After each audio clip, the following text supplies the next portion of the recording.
perguruan tinggi semua perempuan. Bahkan di kelas saya ya, kelas fisika, itu perempuan tuh 40, laki-lakinya 2. 42 itu lakinya 2 loh, perempuannya 40. Fenomena apa? Mereka sudah menguasai ilmu pengetahuan, kemudian tidak boleh jadi pemimpin gara-gara ayat itu. Salah memahaminya. Ar-rijal qawwamuna 'alan nisa. Rijal itu laki-laki, laki-laki itu rohani. An-nisa itu wanita, wanita itu jasmani.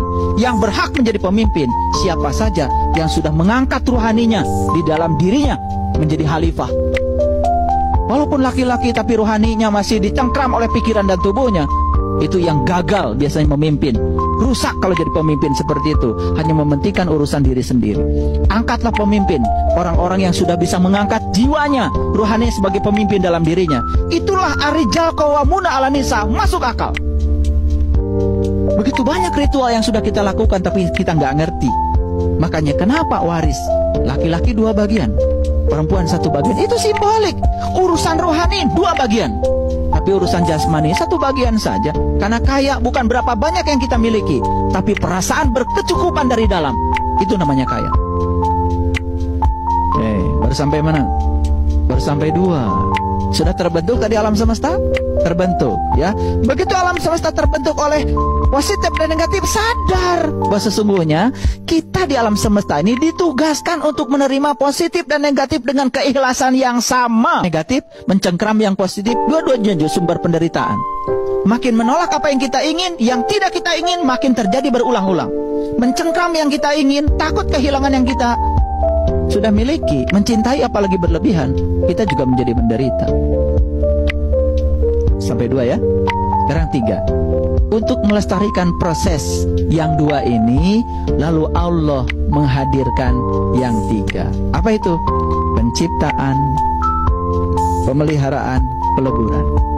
Setelah dilebur, penciptaan lagi, pemeliharaan. Mohon maaf ya, hari ini ada yang mati.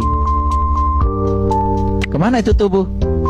Tubuh kan dikembalikan lagi ke bumi, lalu dilebur oleh bumi. Allah melakukan proses peleburan. Semua unsur-unsur tubuh menyatu lagi. Unsur vitamin, unsur mineral menyatu dengan bumi. Suatu saat kan diserap lagi tuh oleh bumi. Oleh siapa? Oleh pohon, oleh apa? Ya, jadi buah, jadi daun, betul? Dimakan hewan. Ada juga yang daunnya langsung dimakan manusia. Hewannya dipotong, dimakan juga manusia. Kan jadi saripati yang terbuat dari saripati tanah. Jadi apa? Jadi sel lagi, sel sperma dan sel telur. Terjadilah proses penciptaan lagi. Kan proses penciptaan manusia di rahim ibu. Waktu bertemu 2 sel, lahir lagi anak manusia. Tumbuh mulai dari fase mas kumambang, fase mijil, fase sinom, fase asmarandana, fase dandanggula, fase kampuh, fase pangkur, magatru, pucung. Begitu sudah jadi pocong, dilebur lagi ke tanah, menyatu lagi dengan unsur-unsur tanah. Kemudian terjadi proses berikutnya, berulang-ulang, tidak berawal, tidak berakhir. Itulah angka 3. 3 lah yang mempertahankan keabadian. Penciptaan, pemeliharaan, dan peleburan. Masuk angka 4. Inilah yang disebut dengan saraba 4. Makanya leluhur kita di tanah Jawa membuat makanan yang khas lebaran, namanya kupat. Kata orang Jawa, laku sing papat. Kupat itu luarnya janur, warnanya kuning keemasan, dalamnya nasi. Begitu dimasukkan beras masih keras, disebutnya beras, bukan nasi. Begitu sudah direbus jadi lembut, baru jadi nasi.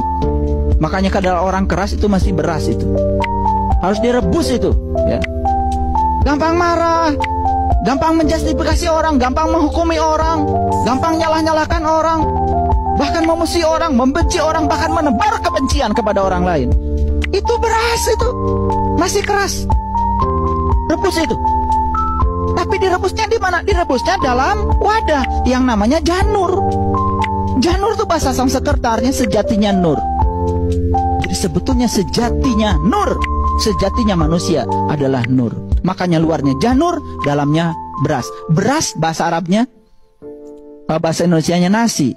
Kata-kata nasi diambil dari bahasa Arab. Kul a'udzu birabbi nas. Nas itu manusia. Jadi manusia itu cirinya lembut. Kalau sudah beras digodok itu kan jadi nas, jadi nasi. Makanya sejatinya nas adalah nur. Itulah pesan dari kupat. Tapi isinya apa? Laku sing papat. Mari kita lihat. Semua yang sudah terbentuk di semesta ini yang dipelihara oleh apa? Penciptaan, pemeliharaan dan peleburan. Bukankah ada 4? Tanah, air, api, udara. 4. Dalam semua proses tadi dari angka 0 sampai angka 3 kenali oleh kita. Apa sih kita kenali? Ada 4. 1. Nama, asma. 2. Sifat. 3. Af'al. Yang keempat, zat. Maka proses pengenalan kepada Tuhan lewat nama nggak lengkap, lewat sifat nggak lengkap, lewat af'al juga nggak lengkap, harus lewat dianya sendiri. Makanya para leluhur kita di zaman dulu mengatakan, Arabtu Robbi bi Robbi, aku mengenal Tuhanku dengan Tuhan itu sendiri. Makanya begitu pengenalan pada yang terakhir, makanya af'al, sifat dan asma ada di dalam-dalamnya. Lalu supaya kita lestari di kehidupan ini damai, peliharalah kehidupan kita dengan 4 ilmu: syariat, qorikat, hakikat, ma'rifat. Saraba 4. Sahabat Rasul juga 4: Abu Bakar, Umar, Utsman, Ali. Lafaz Allah juga 4: alif, lam, ha. Lafaz Muhammad juga 4: mim, ha, mim, dal. Unsur air jadi sufia, unsur api jadi amarah, unsur tanah jadi lawama, dan unsur udara jadi mutmainah. Ada nafsu 4. Makanya ketika kita mengolah nafas, sebetulnya kita sedang memberdayakan nafsu mutmainah. Makanya orang yang olah nafasnya sudah bagus, kesadarannya biasanya tinggi. Coba perhatikan ya, kita yang napas biasa saja, keluar masuk biasa, yang alamiah, kita ini udah pinter, udah baik. Coba kalau kita berdayakan, napasnya diolah, diberdayakan, kesadaran kita dinaikkan, itu sudah luar biasa. Masuklah ke fase yang 4. Peliharalah dengan yang 4. Jadi yang 4 ini banyak sebetulnya, ya. Bisa berbicara nafsu, bisa berbicara proses pengenalan tadi, banyak di balik angka 4. Makanya leluhur kita menyebutnya saraba 4. Semua itu serba 4. Makanya dalam ajaran Islam, semua kesempurnaan serba 4. Baru kalau sudah menemukan yang 4, baru kita akan merasakan 5. Dalam tradisi Islam, 5 ini sudah kita kenal sejak dari kecil. Apa itu? Cerita tentang rukun Islam. Betul? Apa Islam artinya? Kan pasrah. Masih ingat rukun Islam? 1. Syahadat. 2. Sholat. 3. Zakat. 4. Saum. 5. Haji. Secara syariat memang seperti itu. Syahadat, baru sholat, baru zakat, baru saum, baru haji. Itu secara syariat. Syariat itu selalu dari kiri ke kanan. Tetapi orang-orang bijak mendapatkan pemahaman bisa saja dari kanan ke kiri. Syahadat itu apa? Syahadat itu bersaksi. Kapan kita bersaksi? Kalau sudah menyaksikan. Kapan kita bisa menyaksikan? Kan kalau sudah bertemu. Kapan bisa bertemu? Kan kalau sudah berkunjung. Berkunjung ke rumahnya dia. Di mana rumahnya dia? Allah mengatakan, aku bersamamu, lebih dekat padamu daripada uratnya di lehermu. Langit dan bumi tidak akan cukup menampung zatku, tapi kolbunya